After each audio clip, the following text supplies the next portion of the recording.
गुरुजी, headlines Tripura में आपका बहुत बहुत स्वागत है। जी बहुत धन्यवाद। 5 अगस्त अयोध्या में राम मंदिर निर्माण को लेकर भूमि पूजन होने जा रहा है। ये भूमि पूजन के बारे में थोड़ा विस्तार में बताएं, कैसे होगा ये भूमि पूजन, किस लिए हो रहा है भूमि पूजन? जी बहुत धन्यवाद। पहली बार मैं त्रिपुरा हेडलाइंस के साथ जुड़ रहा हूं और ये बहुत मेरे लिए गर्व की बात है। मैं आपको बताऊं, ये भूमि पूजन कोई भूमि पूजन नहीं है, ये पूरे विश्व में बैठे हिंदुओं की आस्था का पूजन है। लगभग 500 वर्षों के लंबे युद्ध के बाद आज पुनः राम का मंदिर वहां बनने जा रहा है जहां राम जी ने जन्म लिया था।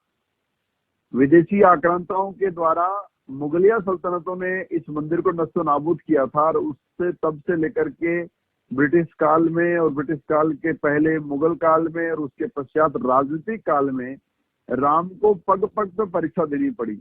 और राजनीतिक लाभ के लिए, चूंकि संविधान ऐसा बना था कि अब ये देश भावना प्रदेश नहीं होगा, भावना प्रधान नहीं होगा, अपितु संविधान प्रधान होगा, तो हिंदुओं ने उसे स्वीकार किया। और हिंदू हमेशा अहिंसावाद पर विश्वास करते हैं और अपने ईश्वर पर बड़ा अगाध आस्था रखते हैं, तो हिंसा का मार्ग कभी नहीं पकड़ते हैं। कोर्ट में मामला गया जिसमें ये कहा जा रहा था कि राम है या नहीं है, पहले इसका प्रमाण दो, उसके पश्चात वहां मंदिर है या ना उसकी बात करेंगे। तो तमाम प्रकार की दलीलें पक्ष और विपक्ष से दी गई। हर प्रकार के आर्कियोलॉजिस्ट सर्वे हुए, भूमि खोदी गई, वहां से मूर्तियां, अवशेष, तमाम चीजें निकाली गई।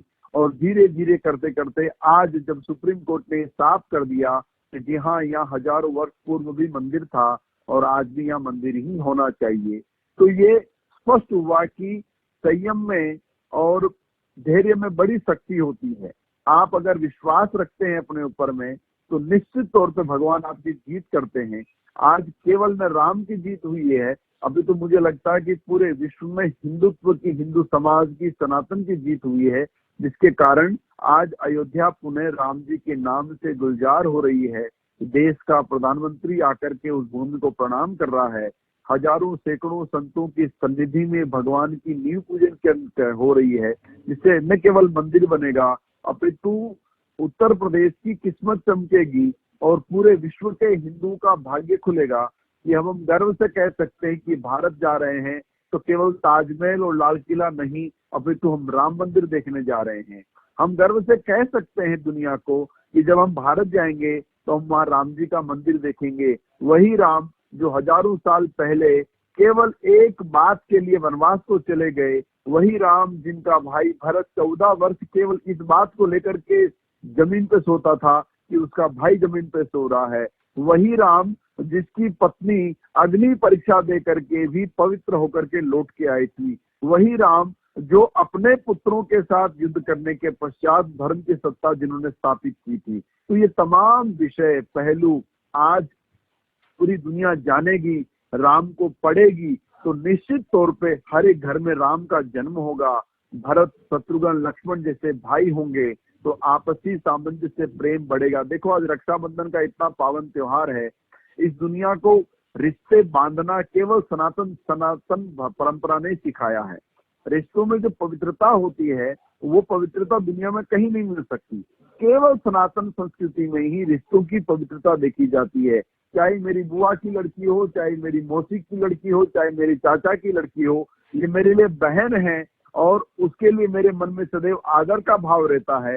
ये केवल सनातन सभ्यता ने सिखाया है। अन्य धर्म इसे उस रूप में नहीं देखते, जिसके कारण वंशवाद नष्ट हो रहा है और जो हम ये कहते हैं ना, नस्लें खत्म हो रही है, उसका मुख्य कारण वह भी है, चारित्रिक पतन होना भी है। तो राम राज्य का आना यानी रिश्तों में ईश्वर को देखना, राम मंदिर का बनना यानी ईश्वर में विश्वास का अटूट होना, ये बहुत अलौकिक है, अद्भुत है। मैं त्रिपुरा के सभी जनमानस को इस बात की अनंत शुभकामनाएं देता हूँ। अब आप जब अपने अपने घरों में बैठ करके कभी मन में चिंतन करेंगे कि मुझे एक बार राम से मिलना है, राम के मंदिर को देखना है, तो आपके घर स्वतः ही राम का जन्म होगा और आपका विकास, आपकी उन्नति, आपका उज्जवल भविष्य अपने आप तैयार होगा। गुरुजी, भूमि पूजन में क्या होगा, किस तरीके से भूमि पूजन किया जाएगा, इसके बारे में थोड़ा विस्तार में बताएं। भूमि पूजन में देखिए, मैं भी 4 दिन पूर्व ही अयोध्या जाकर के आया हूँ और वहाँ की तैयारियों का जायजा लिया है, तैयारियां देखी है। तो सबसे पहले नींव खोदी जाएगी। नींव के अंदर में नाग और नागिन का जोड़ा बिठाया जाता है, वो बिठाया जाएगा। 5 चांदी की ईंटें, उनका पूजन होगा, उन ईंटों को स्थापित किया जाएगा। फिर मजदूर की पूजा होगी, मजदूर को टीका लगाया जाएगा। जिस फावड़े से, जिस गेती से भूमि खोदी जाएगी उसका पूजन होगा और उसके पश्चात उसको टीका लगा करके मजदूर को मिठाई खिला करके प्रणाम किया जाएगा कि भैया अब आपकी परिश्रम से ही मंदिर खड़ा होगा। मंदिर घर होता है, मंदिर आस्था का केंद्र बिंदु होता है, इसलिए उसका पूजन अनिवार्य है। तो प्रधानमंत्री, माननीय प्रधानमंत्री श्री नरेंद्र भाई मोदी जी के हाथ से वह ईंटें रखी जाएगी और उसके पश्चात न्यास मंदिर ट्रस्ट के अध्यक्ष नृत्य गोपाल दास जी महाराज, उनके हाथ से ईंट रखी जाएगी। उसके पश्चात हमारे अन्य संतों के हाथ से अखिल भारतीय अखाड़ा परिषद के अध्यक्ष महंत श्री नरेंद्र गिरि जी महाराज, उनके हाथ से रखी जाएगी। फिर आरएसएस के प्रमुख मोहन भागवत जी, उनके हाथ से रखी जाएगी। और उसके पश्चात हमारे यशस्वी मुख्यमंत्री उत्तर प्रदेश आदरणीय योगी आदित्यनाथ जी महाराज, उनके हाथ से ईंट रखी जाएगी। ऐसे 5 ईंटों का चयन होगा। विधिवत इसका पूरा लाइव सजीवन प्रसारण तमाम चैनलों पर, तमाम जगहों पर देखने को मिलेगा। इसके साथ साथ में तमाम भारत के अलग अलग हिस्सों में रहने वाले जो कार सेवक थे, वो कार सेवकों को आमंत्रण दिया है। कार सेवकों के परिवार के एक एक सदस्य उसका मुख्य दर्शक होगा, क्योंकि उन कार सेवकों ने 92 के बाबरी विध्वंस में अपने प्राण खो दिए थे, तो उनके परिवारों को मौका दिया गया, तो वो आकर के इसका दर्शन करेंगे। उसके साथ साथ में लगभग 200 धर्माचार्य, चाहे वो हरमंदिर साहब स्वर्ण मंदिर अमृतसर के जत्थेदार हो, चाहे वो पटना साहब के जत्थेदार हो, चाहे वो जालंधर के जत्थेदार हो, उन तमाम सिख धर्म के महान अनुयायियों को मौका है। उसके साथ जैन मुनियों का आगमन है, उसके साथ बुद्धिज्म के लोग आएंगे, उसके बाद इस्लाम के लोग कुछ आएंगे, उसके साथ साथ में हिंदू धर्म के अलग अलग धर्माचार्य जो संत आ रहे हैं, वो सब संत रहेंगे। और राजनीतिक तौर पर केवल मोदी जी और योगी जी रहेंगे। उसके अलावा तमाम संत और विश्व हिंदू परिषद के कुछ पदाधिकारी, चंपत राय जी हैं, ये तमाम लोग उसमें रहेंगे। और उसका विधिवत पूरे मंत्रोच्चार के साथ, धूप दीप नैवेद्य के साथ में, पंचमेवा पंचामृत के पूजन के साथ में भूमि पूजन का कार्य आरंभ होगा। इसमें सबसे बड़ी बात देखने वाली यह है कि सबसे पहले हनुमान जी का दर्शन होगा। एक हनुमान जी की बात कही जाती है कि राम दुआरे तुम रखवारे, होत न आज्ञा बिन पैसारे। राम जी के यहाँ पर बिना हनुमान जी की आज्ञा के कोई प्रवेश नहीं कर सकता। तो पहले ये हनुमान जी महाराज उसका पूजन दर्शन प्रधानमंत्री जी करेंगे और उसके पश्चात वहां से वो सीधे भूमि पूजन के कार्यस्थल पर जाएंगे और वहां जाकर के पूरे कार्यक्रम की रूपरेखा को पूरा संपादित करेंगे। ये भूमि पूजन है। भूमि पूजन का मतलब होता है कि आज से नींव खुद गई, अब ये मकान बनने की प्रक्रिया आरंभ हो गई। शिलान्यास का भाव यह था कि अब इस मंदिर के लिए शिलाओं का बनना आरंभ हो गया, तो शिला बनने वाला काम शिलान्यास था। ये शिलान्यास नहीं है, ये भूमि पूजन है। यहाँ से मंदिर बनना आरंभ हो जाएगा। फिर जितना समय लगे उतने समय में कभी काम रुकेगा नहीं, अनारूप से काम चलेगा और वो काम परिपूर्ण होने तक वो काम चलता रहेगा। गुरुजी, किस तरीके की व्यवस्था की गई है भूमि पूजन को लेकर? बहुत सुंदर व्यवस्थाएं की गई है। एक बहुत भव्य पंडाल बनाया गया है जिसमें पूरी सोशल डिस्टेंसिंग का पालन करते हुए कुर्सियां लगाई गई है। विधिवत मंच बनाया गया है। मंच पे बहुत कम लोग रहेंगे, 5 से 6 लोग, जो राज्यपाल महोदय हैं और नृत्य गोपाल दास जी महाराज ट्रस्ट के अध्यक्ष हैं, मोहन भागवत जी हैं, आदरणीय मोदी जी हैं, आदरणीय योगी जी हैं, ये लोग ही मंच पे रहेंगे। बाकी सब जितने महानुभाव विशेष बुलाए गए हैं वो सभी मंच उस पंडाल में दर्शक दीर्घा में रहेंगे, जिनकी कुर्सियां बहुत दूर दूर लगाई गई है और उनको बैठने की पूरी व्यवस्था वहां की गई है। पूरे सजीवन प्रसारण की पूरी व्यवस्था की गई है। किसी प्रकार की भीड़ भाड़ ना हो उसका पूरा ख्याल रखा जा रहा है। हाई अलर्ट जारी है। सुरक्षा के पुख्ता बहुत सुंदर इंतजाम है।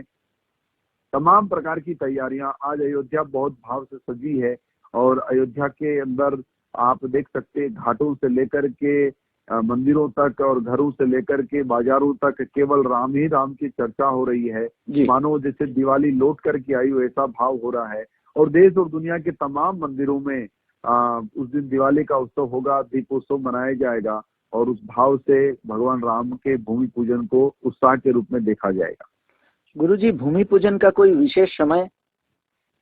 जी हाँ, भूमि पूजन का विशेष समय लगभग 12:15 पर पहली ईंट रखी जाएगी, पहला पूजन आरंभ होगा। तो 12 बजे, मुझे लगता है कि 11:30 के आसपास पूजन आरंभ हो जाएगा। तो ये 1 बजे तक पूजन चलेगा और 1 बजे तक पूजन भगवान का संपादित होगा और उस पूजन के पश्चात जो आगे के कार्यक्रम है वो संपादित। भूमि पूजन के तत्काल पश्चात ही काम आरंभ हो जाएगा।